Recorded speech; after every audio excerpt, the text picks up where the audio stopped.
The views and opinions expressed do not necessarily represent those of Access Fort Wayne, the Allen County Public Library, or any other supporting group. Access Fort Wayne is a department of the Allen County Public Library. If you or anyone you know might be interested in making a television show, please call 260-421-1250.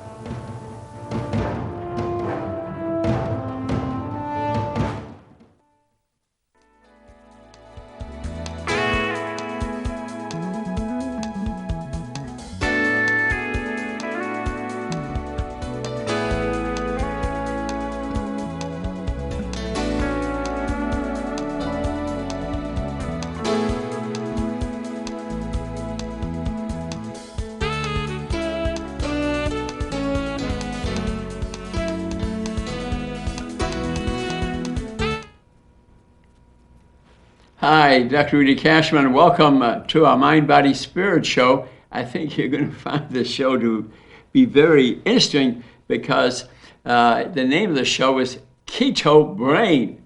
I mean, what are ketones? Ketones are high energy molecules that are made in our body from fat. And if we're using fat, we're getting thinner and we're getting healthier. And actually, most people think that the brain is run just on glucose, on blood sugar. They're wrong. We also can use ketones, and the brain likes ketones even better than glucose. You feel more optimistic. You can think faster. And your blood sugar stays the same because you're not using sugar for energy. See, the brain needs energy. You have up there about 100 billion brain cells. Yeah, 100 billion brain cells. And they're not all, just connected together. They have what we call synapses. They have spaces between the axon, which delivers the impulse, and the dendrite, which pushes it further along. There's a gap there, okay? A synaptic gap. And we have a quadrillion connections in these synapses. Yes, a quadrillion is 18 zeros, and you have the numbers. So the brain is very complex, and it runs on energy. It's only 2% of the weight of our body, but it uses up 20% of the energy in our body. Mm-hmm. Yes, so it's really critical as to what type of fuel we're using, for example. So let's go on this trip and this path together, and I think you'll find this fascinating. And the brain runs better on ketones. That's interesting. We've known about ketones, which are chemicals, okay? And just like glucose, they're made in the liver from fat. We have known, actually, since around 1920, that we can stop or at least reduce the number of seizures children were having by feeding ketones, which, like in guacamole, for example, would have a lot of ketones from fats. Yeah, not sugar, from good fats. And we've known that since 1920. But then drugs came along, like Dilantin and phenobarbital and different drugs, and we stopped using the ketones. Bad mistake, because the ketones do not keep you also healthy, that way of eating, and take some seizures away totally, or at least have less of them. So we stopped the research, and that was a mistake. Okay, a paper was published, actually, as far back as 2006 by Behavioral Pharmaceuticals. That's the name of the magazine. And on page 431 through 439, you can double-check this yourself, and it says effects of the ketogenic diet. So we've known about this since 2006 and before, since the really 1920s, but this scientific paper is a very good one to look up if you're interested.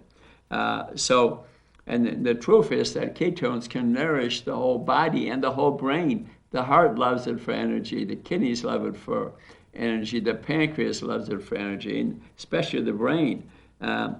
So a ketone diet, which we'll speak about later, what that would involve, increases cognitive function.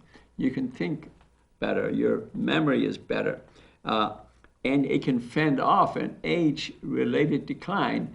As we get a day older, there's no doubt that slowly everyone loses some memory, but some a lot more than others. And we can almost bring this decline to a halt by proper nutrition. Yeah, nutrition is 80% of it. Yeah, it is 80% of it. There are other things that affected exercise and vitamin D and B6 and B10 and things like that. But what you're eating, where you're getting a lot of those vitamins and minerals, magnesium, sodium, if you eat right, you're going to get those automatically. You don't need to take supplements. So also eating right would decrease rates of cancer. It prevents degenerative diseases. So it's a powerful new weapon in the fight against brain disorders. They found it not only reduces seizures, but it prevents memory decline. And also, we think maybe it's a basis of a lot of neurologic disease. If people follow a ketone type of way of eating, which, like I said, I teach you about later, they've increased rates of multiple sclerosis, seizures, Parkinson's disease, and I can just go down the line.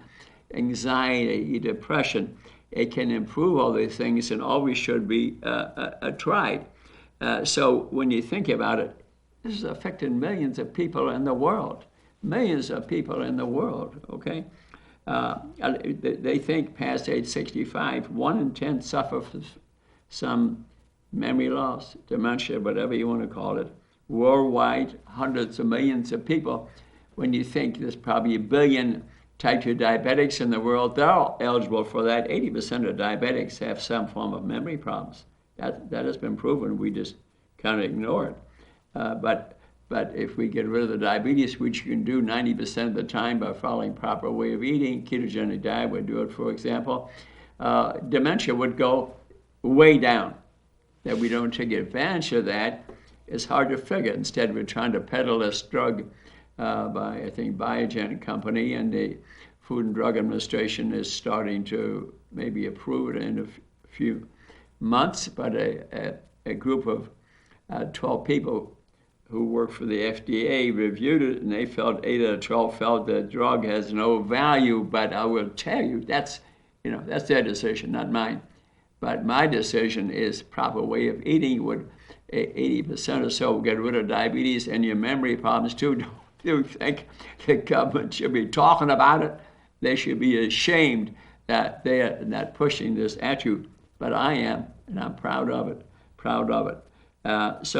And we could decrease neurologic diseases, ALS, MS, Parkinson's disease, depression, anxiety, irritability, concentration, ability to sleep, all things that could be abated by following proper nutrition.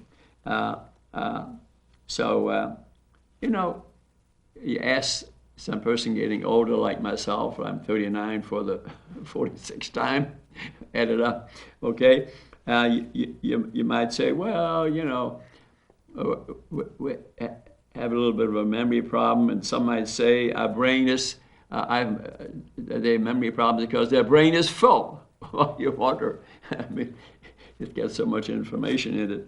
That was just, a little joke here. It has been studied in animals and humans by pulling blood sugar levels and ketone levels. Remember, ketones are made by when the sugar level goes down, the insulin level goes down, fat cells open up. They head for the bloodstream. They hook up with albumin, a protein. They head to the liver, and the liver then makes the ketones, the chemicals that can run your brain, your kidney, your liver, your pancreas, even the muscles. So, but to check the level in your blood of blood sugar and ketone level, it can be done. You can get a little monitor. You can actually check it by urine test strips. They say it's not as accurate, but I see Dr. Sisson in his book. He talks about it quite a bit. They can check your breath. That seems maybe a little more difficult. The best test is a blood test, so you can check your ketone level and blood sugar level at the same time. It's kind of interesting because studies have shown that if your blood sugar level goes to that's running your brain, okay, and the brain is using 88% or less, memory problems start. And you check ketone level at the same time. A normal person would be running 99% blood sugar and 3% ketones, okay? But if you having with a problem like diabetes, for example, the brain may be only operating on 88, 89%, and once it goes under 88, you get memory problems. Yeah, you get memory problems. So too. Now, years ago and some today, you could take some ketone salts. You can buy them in a health food store, for example. But their effect is only good for a few minutes. You could take MCT oil, okay, which lasts a number of hours. That's MCT oil made from C8, C10, that's the carbon chains, okay, and that can last a few hours. But the best is to go into fasting. In other words, a period of time where you don't eat. Well, why is that? I already told you why is that, because the sugar drops, the insulin drops, fat cells open up, fat comes out, goes to the blood, picks up albumin, goes to the liver, turns to ketones, and now you're operating off of ketones. And your brain is working better, your body is working better. It might take a day or two to kind of get accustomed to that, but it definitely works. So that's one way of, looking at it. Fasting. Now I teach, like to get rid of diabetes, Rudy's Keto 16-8, 16 hours of not eating, 8 hours you eat. Hopefully 70% good fats, 20% protein, 15% fruits and berries, for example. Yeah, fruit is full of sugar, fructose corn syrup. So you want to only eat a certain amount. The best way of eating, a ketogenic way of eating, really is 70% good fats.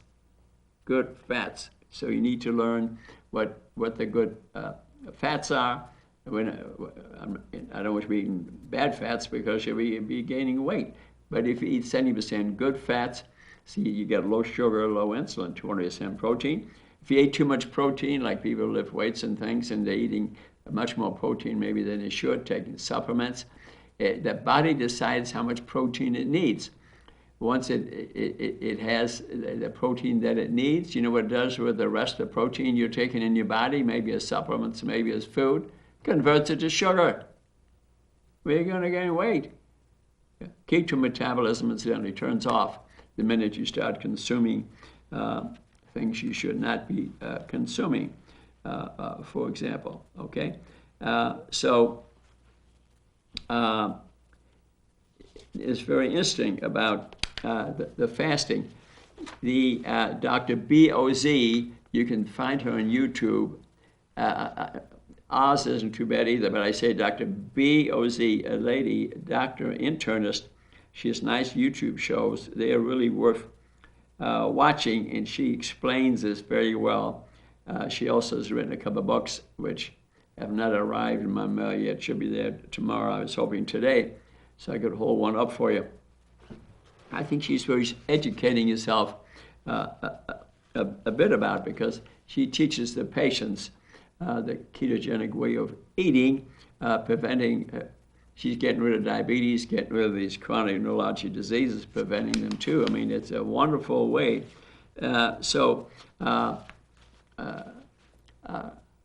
What is our memory? The ability to recall something that we've read or that we've heard, okay? We have immediate memory, things we learned about. which we work with for a short period of time, and the next day it's gone. Okay, it's either converted to long-term memory, or you don't remember it anymore. And so we have short-term memory, long-term memory. As we get a day older, it seems our short-term memory, remember, it lasts only a short period of time. But when people of advanced age can have fantastic long-term memory, but you would ask them what they did an hour ago, they can't remember. So the way the brain operates, I remember my mother, who lived till age 97, the last year or two, she clearly had memory problems. I couldn't believe it. She could report poetry, repeat poetry. She had learned in high school one poem after the other. I would say, Oma, she was German, said, Oma, what's my name? She couldn't come up with it. Okay. So long-term memory is something, people get older, it's stored throughout their brain. And how is memory stored? And that's fascinating. They've now shown that, remember, I spoke about the axon and the dendrite. Axon, the impulse goes here, the synapse, chemicals have to jump across there, then send a message on through the dendrite. Actually, your memory is in these very small. These are very small. You can't see them with the naked eye. When you see them with an electron microscope, these little vesicles, little tiny little balls, and they accumulate at the end of the axon. They're sitting there. I've seen them. That is your memory, those little balls. But remember, you get 100 billion brain cells with a quadrillion connections. Yes, so you can imagine how many of those little balls, that you have.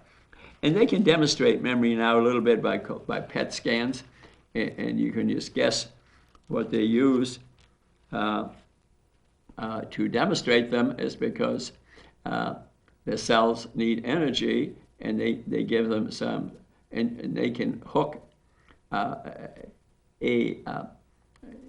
chemical to sugar that's radioactive, and they do what call PET scans. And they can demonstrate what part of your brain is working by doing PET scans. It is how you were thinking and what part of the brain may not be working. They can demonstrate on PET scan. Very helpful in studying memory. Also, remember, we have explicit memory. That's facts and experience. And then we have implicit memory. As we get a day older, we may lose memory for different things like names and faces and things, but things that we do regularly, like pickleball or tennis, even people with a severe memory problem could still do that, something that involves conditioning, skills.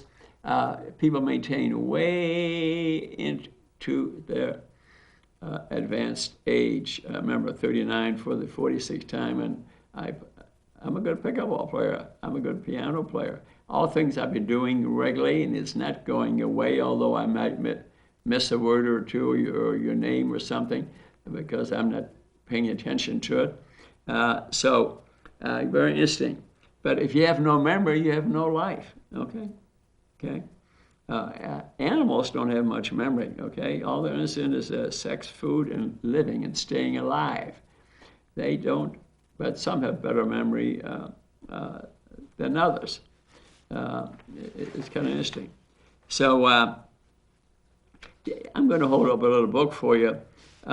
In our memory problems, can be there for 20 years where we're just missing a word or two, and another 20 years it's getting a little worse. So it can take a long time for you to get into advanced stage memory problems, which could be called Alzheimer's disease. Okay, it was described in 1907 by Albert Alzheimer, Eloise Alzheimer, and he had a patient that he studied, and that's where the disease really first came from. And Dr. Bredesen wrote a very nice book. I'm going to hold it up for you if you want to read in more detail. And the name of it is The End of Alzheimer's, ALZ, the first program to prevent and reverse cognitive decline by Dale E. Bredesen, professor, president of the Buck Institute, UCLA. Excellent book, a very advanced scientific, but easy to read, and you can always go to the library. You can afford it. It doesn't cost that much, but I highly recommend this book as being scientific, simple to read, a little bit of humor in there, and I'm referring to it generously. Has some nice graphs in there, and what he talks about. What causes severe memory loss? And he said it's like having holes in your roof, and he can think, frankly, probably 100 things that lead to memory loss, but he concentrates on 36. So what he's saying is, if you have advanced memory loss, you might have 36 holes, and he's going to teach you in the book how to repair them. But I don't think he's stressed enough in this book, which I'm going to stress to you, that 80% of the holes caused by diabetes. Mm-hmm. You learn to eat like I described already, 70% good fats, 20% protein, 5-10% carbohydrate way of eating. You might have very few holes, maybe 2 or 3, like lack of exercise, or for example, would be one of them. Maybe not enough magnesium or vitamin D or something. But eating right is the majority of the problem. Don't forget that. Okay, and what he says, which I totally agree with, and I want you to remember this, because it relates to your general health, and remember, type diabetes is not a result of type diabetes causes obesity, memory loss, dementia, unannounced heart attacks, thyroid disease, amputations, dislocations, increased rates of cancer, loss of the liver, loss of the kidneys, kidney disease, 80% due to diabetes. Okay? So what he's saying, what's causing the majority of that? We're eating too much sugar. He says sugar is an addictive poison. I totally agree that the industry, the government, congressmen, Sugar Foundation, these people let us keep on eating this without telling us it's a poison.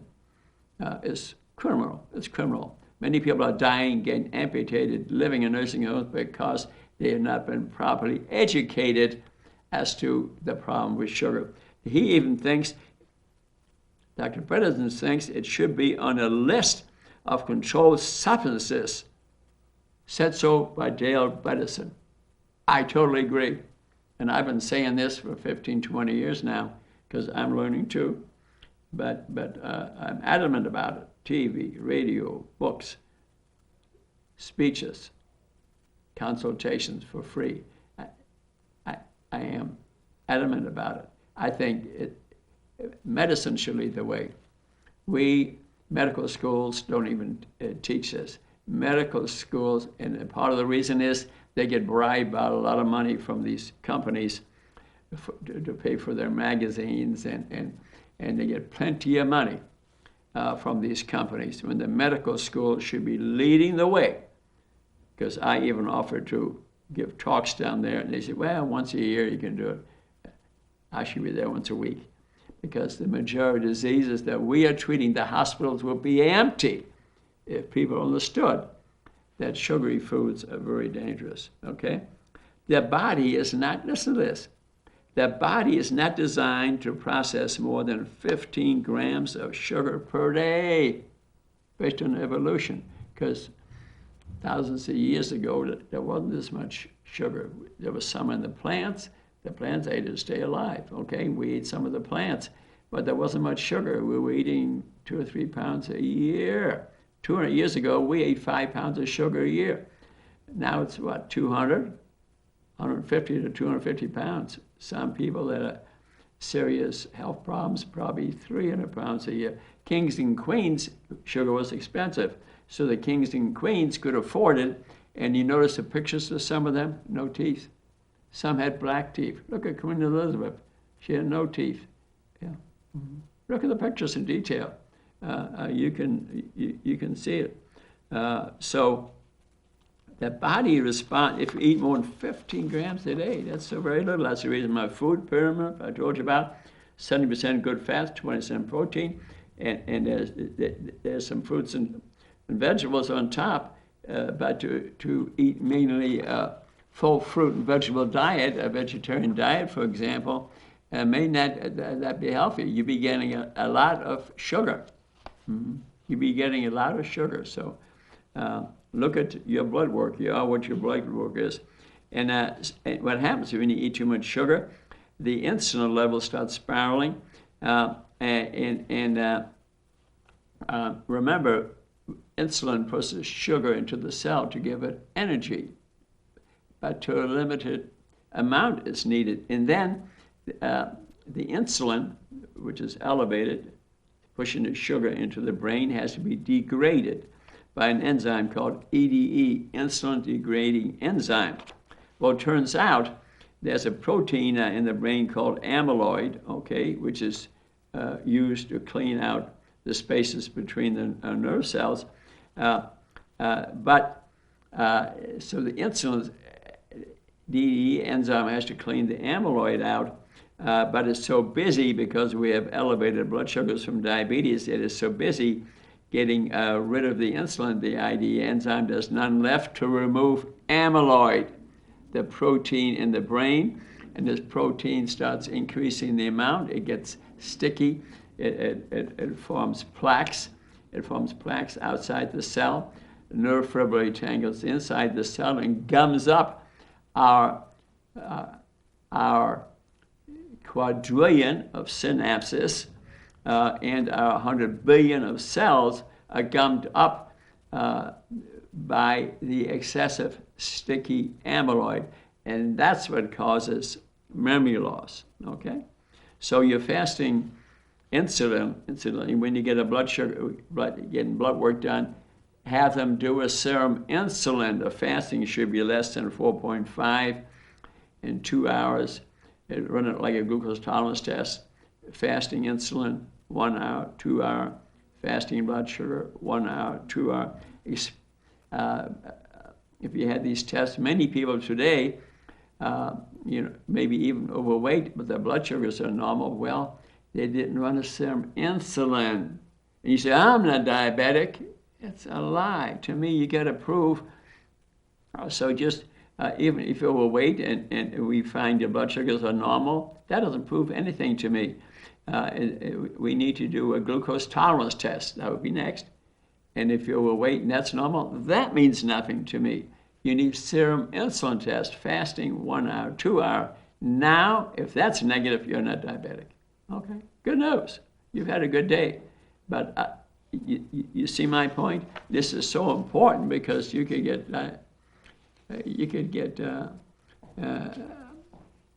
dementia, amputations, dislocations. Okay, remember we talked about Dr. Alzheimer naming the disease. He had a patient named Eloise Alzheimer and describes the disease. It's interesting too. I couldn't find the picture today because I haven't seen to show it to her.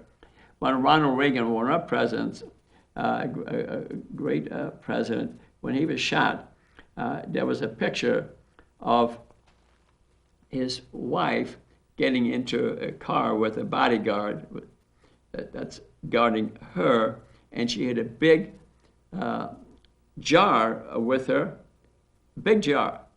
I have that picture somewhere at home. You can maybe Google it and pull it up. It's full of jelly beans. He ate jelly beans all the time.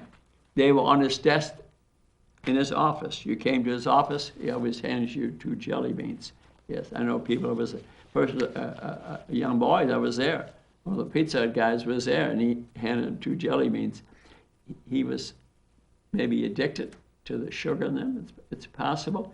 But remember what he died from? Alzheimer's disease.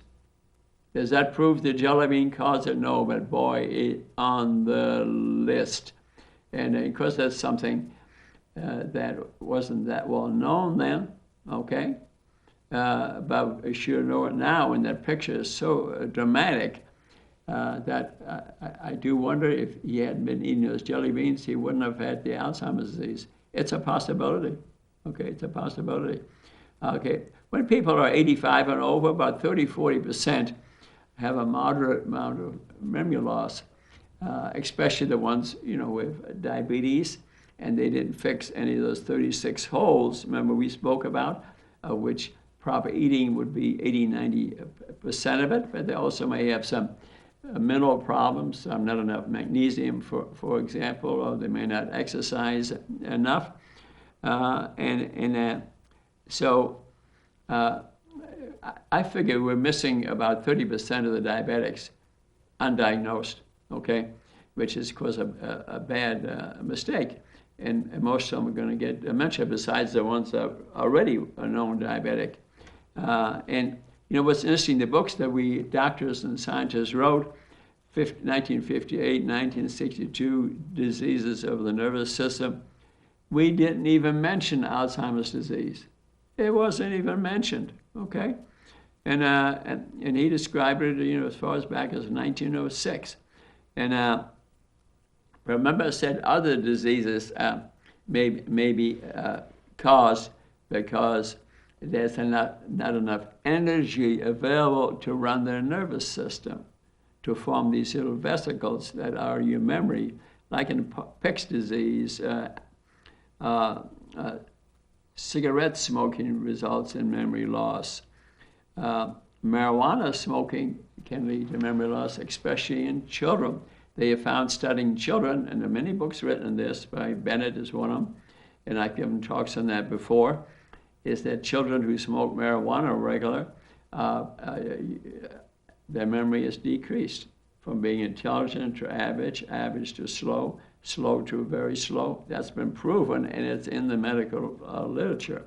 There are genetic cases of Alzheimer's disease, and it's related to the APO4, APO3 DNA, which could, APO4 being the protein that's most involved. If you have two of those, you're more likely to get Alzheimer's disease, but it's not guaranteed. Depends on your lifestyle. Not guaranteed. And that's only 10% of the Alzheimer's disease is related to your genes, for example. So if your parent or grandparent had it, don't throw in the towel that you're guaranteed to have it. Yeah, you may want to get the genetic test, and you may not want to. You may follow just the way of eating which I already described, the keto way of eating, and forget about the blood testing. And you'll be healthy, probably live to be 100, okay? And but one needs to pay attention. None of the drugs that have been recommended work very much, maybe a month or two. And but the proper way of eating, fixing those holes, reading Bredesen's book would be a much smarter thing to do than to wait for Biogen to approve this drug in 6 months, which a panel of 12 doctors working for the FDA, only I think one of them went along with it. I mean, give me a break. I think the odds are better to do what I'm asking you to do, at least to gather, some more information. I think it's important. So at the moment, I mean, the dominant theory is that it's what causes the basis of it is that this protein is an amyloid cascade. And what they have shown now, there is a receptor coming off each brain cell. And that receptor is called the APP receptor, okay? It's an amyloid precursor protein, okay? Precursor protein. And it's broken down by other enzymes. If it slides in two, you only have two pieces of this APP receptors. You don't get memory problems. You break it into 3 or 4, then you have the APO 2, 3, 4, and remember, you have a combination of those, you're much more likely to have memory problems. It'll generate beta amyloid with a lot of 42 fibrils, for example, and they are the ones that make the plaques outside the cell or the tangles inside the cell, and they gum up your 100 billion brain cells and are much more likely to result in Alzheimer's disease. So the fibrillary tangles and the plaques are toxic and cause increased inflammation. And the neurofibrillary tangles and plaques are formed and interfere with conduction. It makes sense. They're gumming things up. Your neurotransmitters and brain cells are not properly functioning. And then we talk about the protein called IDE, the enzyme that's supposed to remove the insulin can't do its work because it's all used up, taking care of the blood sugar. That's the reason they've called dementia type 2 diabetes, because someone got onto that years and years ago. Okay? Another great book I read is The Alzheimer's Solution. Dean and Asha Shirzai, that book I'd like you to hold up. I'm going to only ask you to take a look at two books. Again, you can order it online or get it in the library. I'm in the library right now. And it doesn't cost that much. You can always use it as a reference. I think these two books together give you an awful lot of information. I met these two actually at Hilton Head. My daughter was living there, and they had a conference on memory loss, and they work at the Loma Linda University and in Utah, and they asked me to visit them, which I did, and they describe in their book sort of the 7 stages leading to memory loss and dementia. In the end, having Alzheimer's disease, stage 1, where you occasional forgetfulness, they call it stage 1, it can last 20 years. Mm-hmm. And you should be acting on it if you can. Now, stage 2, mild decline, could last another 20 years. Can still your daily activities, but you're missing words more frequently. You may confuse that with age-related memory loss, from getting a day older. And a mild 3, you starting to have real cognitive impairment, about 3 years. Forgetfulness noted by others, that would be stage 3. Okay? Maybe anxious, difficult at work. The boss comes in, you can't remember their name, okay? But still can do your daily activities. Now there, if you have diabetes, get to work, because you might be able to stop it, maybe even reverse it, okay? And in stage 4, called mild to moderate dementia, another 2 to 3 years. But you're having difficulty with driving, stage 4, you have difficulty with driving, you probably need to get rid of your car, except you won't think to do it. Your wife or husband or whatever, or somebody needs to tell you. And you become aggressive when you're driving, you're involved in a couple of accidents. For example, someone needs to say, I wonder if there's a memory problem here. And stage 5, moderate to severe, 1 to 2 years, difficulty with finances. If they're doing their own finances, you could end up being broke, give all your money away. And the wife says, where does the money go? Or the other way around, because so if you start having difficulty with the bank book, the spouse needs to realize that, or whatever, or a parent, that you could ruin your finances, sell your house to somebody at a low price. You didn't mean to, just because of the memory, okay? And so it's kind of interesting. There are stages of it. And they describe, again, as diet being the most important thing, exercise, stress reduction as being the best way to avoid the advance. And sleep is important too. How you sleep at night is important because we think we're asleep and we're doing nothing, but actually in sleep, our brain is being cleansed. Damaged neurons are being removed. There's a reparative process going on. Let's face it, we humans, we're asleep a third of the time. Okay, I can't kill an animal, so I have a possum. I have some possums living under my house. They've been there 15 years. My house is still standing, and they smile at me in the morning when I give them some corn.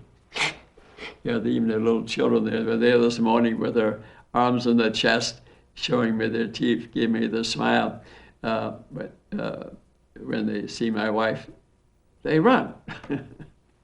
She doesn't love them like I do. That's just me. I have trouble killing mouse. It's getting worse as years go on. That's just the way it is.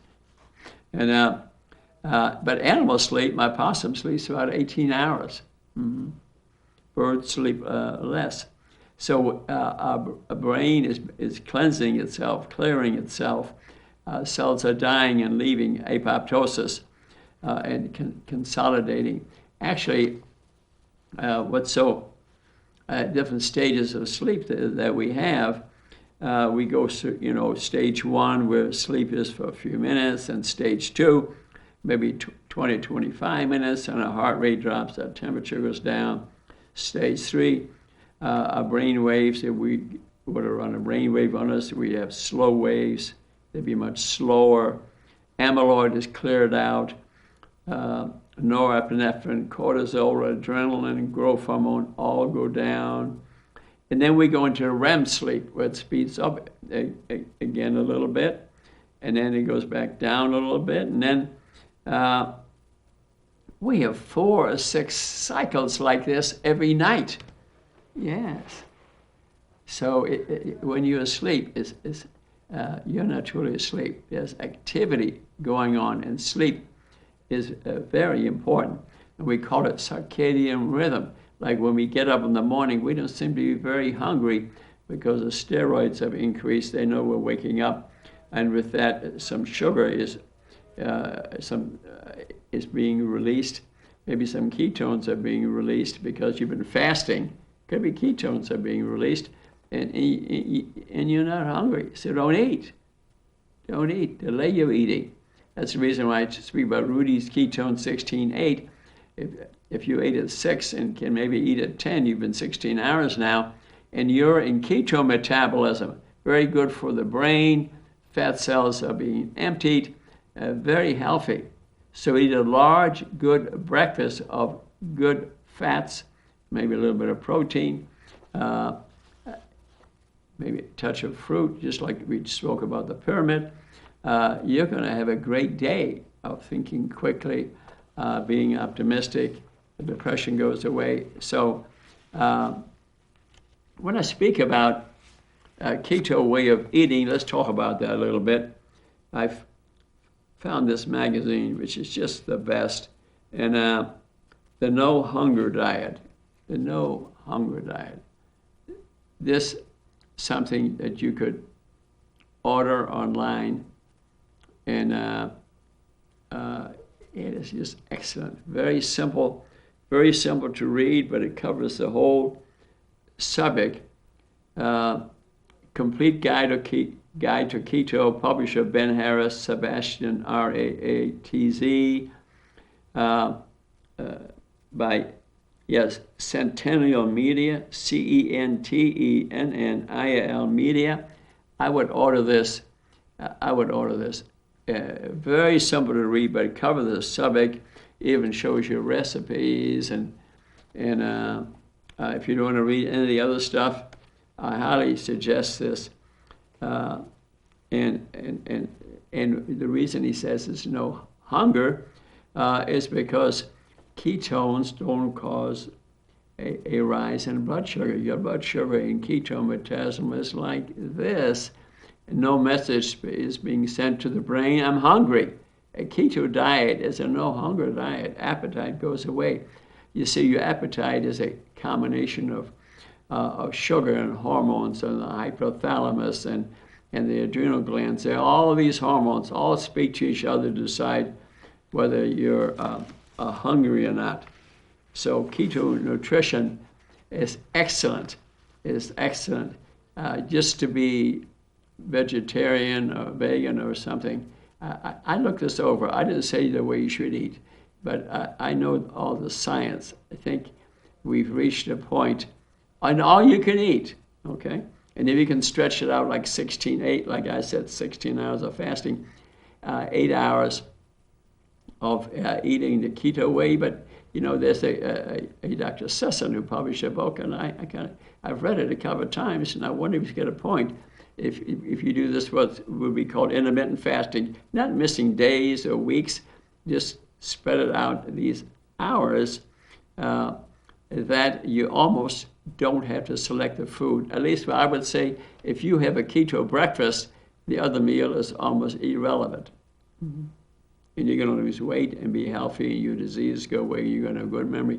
Try it out. I mean, there are different ways. Dr. BOZ recommends in her YouTube show you should fast once a week for 36 hours. I'm not certain that's necessary. But again, I really like her website too. So I'm trying to get you to gain, some knowledge. And another book I recommend, I don't have a copy here with me, but just to kind of go over a little bit, The Memory Bible by Gary Small, okay? And if you're along the path, I have problems or I see problems coming, my father, mother, or brother have it, but it's never too late to take action. Prevention is always easier than reversal. Prevention is easier than reversal. So we may be aging, there may be some decline, but we're going to make it better by our preventative activities. And they have found that we can have neuroplasticity. We can grow new brain cells.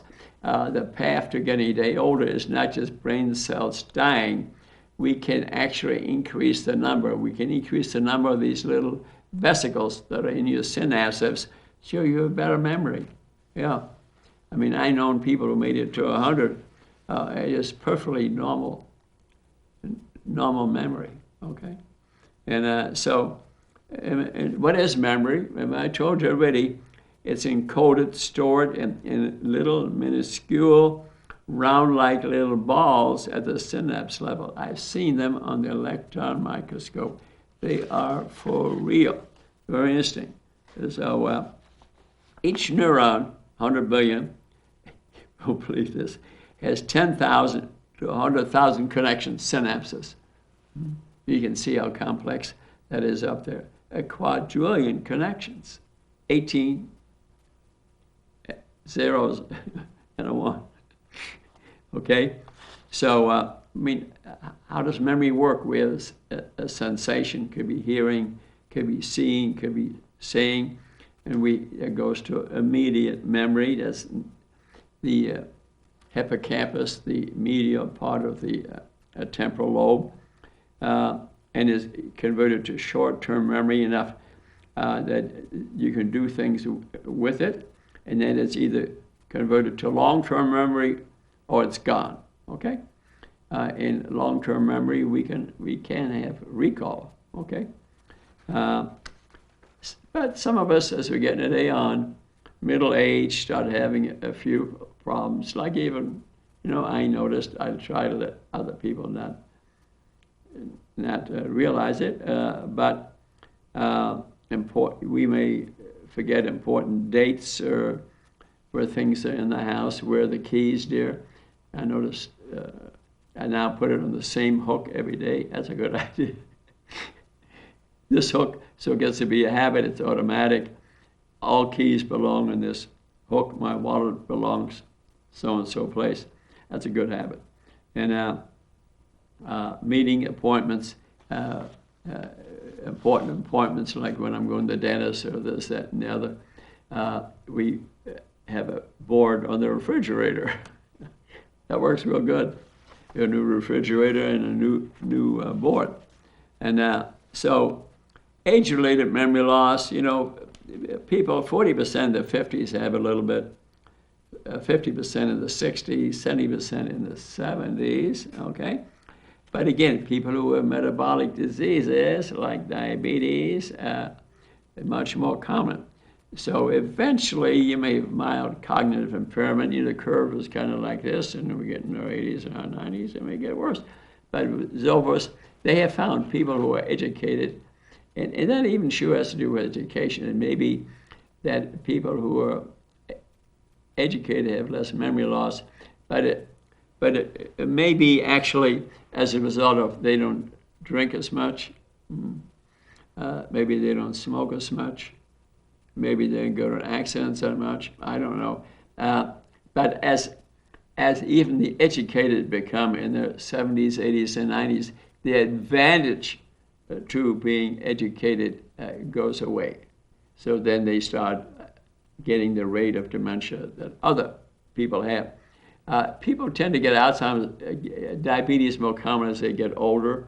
Is perhaps insulin doesn't work as good. So even if, and not everyone that has diabetes is overweight. There are 20-30% of the people of normal weight have diabetes, and many have not been properly tested. Get the glucose test, glucose tolerance test, insulin tolerance test, and you'll find out if diabetes or not. Yeah, and especially Asians, they're much smaller. I don't have diabetes, but you notice people in India, Asia, even now Japan, small, thin people, a lot of them have diabetes, and they have the diseases that go with them. They've noticed that, particularly with the virus. The virus is a sugar feeder, which they don't even tell people. The virus is a sugar feeder. So if you get diabetes, you're much more likely to catch the virus and die from it. I think we should have told people vaccination, I totally agree with, but it's not the whole thing. If 91% of the people died in New York from the virus 19 had diabetes, I think we should have told the nation, because it could have been prevented, okay? New functional MRI scans, PET scans, CT scans do reveal some of the problems with the brain, because remember, they can put a radioactive substance onto the sugar, and where they see more sugar activity going on, they know that's being affected by what they're eating, and that can be, if you find out whether you have the ApoE gene 234 and get genetic testing. I'm not sure how important that is. I mean, suppose you have both ApoE4 and you may get worried about getting Alzheimer's disease down the line. You want to worry about that every day? I'd rather just follow a healthy way of eating, exercising, and make sure you don't have any of the 36 holes, and forget about the genetic testing. Just a thought. So prevention is best. Okay, once you have it full-blown, severe memory loss, probably not reversible. On the path there, stage 3 or 4, you might be able to do something, but once you're at 6 or 7, I think it'd be very difficult for you to undo it. You can find out different things by, say, taking a cognitive stress test, see how stressed you are, but I mean, it has some value. And PET scans have some value, but again, once you look at it and visualize yourself, your PET scan, and you're actually doing pretty good. You might spend getting so nervous and upset about yourself and just quit working at home and, hey, put me in the nursing home. To avoid these negative attitudes, I might rather have you follow a good, healthy way of eating, exercising, turn on the music, take tap dancing like I do, and let the scans worry about themselves. Okay, and I mean, you can rate yourself by looking at one of these books, a book called The Memory Book, page 35. You can take a rating, take a test, but I don't know how important that is to you. And a good way to, and there are tricks in memory, and Williams mentioned that a little bit, is that if you're trying to memorize something, is to really look at it. That you're aware that you really looked at it, observe it, and a lot of times I'm so busy neurosurgeon, I forget a name of somebody introduced to me, but I never listened to it. So be sure you listen to it, okay? Another way is to make sure you look at it, or have them repeat the name, and then create a memory connected to something, okay? So create a mental snapshot of the memory. Maybe link it to something.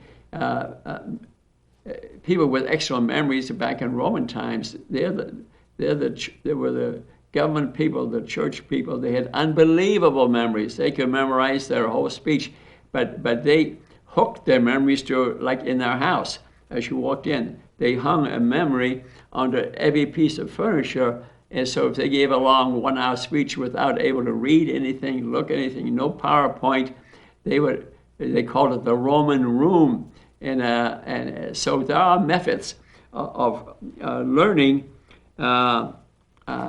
way to memorize things by hook. You can even hook them to a totally different name and link it to something. And there are people who have tremendous memories by like an order of words, by linking them one word to the next, or visualize something. And they found people that are really good at that.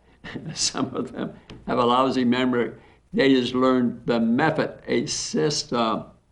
So what I would like you to do to learn more about memory, because we're all going to have some problems as we get a day older, a proper way of eating being the biggest one. I think you need to gather some more information and maybe look up the YouTube of Dr. B.O.Z., not Dr. Oz, he's fine too, but B.O.Z.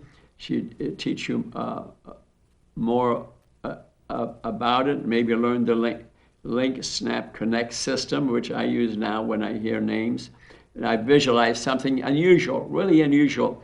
Look to those names, some exaggeration, you're much more likely to remember it.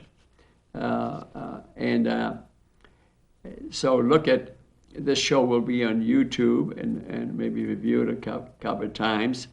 But it can be fun, actually, to develop a system of memory that you're really good at. Yeah. And you don't have to be a genius to learn how to do it. Just read about it and do it. And you'll probably live to be 100 and have a normal memory. You can learn these things some on the internet, playing puzzles and quizzes and things like that. Definitely have value, but they have not found that like playing cards every day leads to a fantastic memory. You need to do more than that. And I had my mother's sister played cards till she was, I think, 100. Had a perfect memory, so did the cards do it? I don't know. It could have been her socialization. She was always on the go, playing cards, going to dinner, taking a walk, going to the park. And her husband had some problems, and she took care of them. So maybe just that she used her mind a lot, that's important, for example. And I think to have a purpose in life is another good one. You know, like I'm 39 for the 46th time, but my God, I got TV, radio, pickleball, piano lessons, tap dancing. Things are going, so I seem to be doing all right. Would have been the same if I didn't do those things? I don't know. But anyway, I really want to thank you for listening to this talk. I think should have been interesting for you, and I do this because I'm a doctor and I'm trying to help people get well, and many of them actually do. I do it because I love you and I care about you, and I'll see you at the next show. Namaste. Thank you.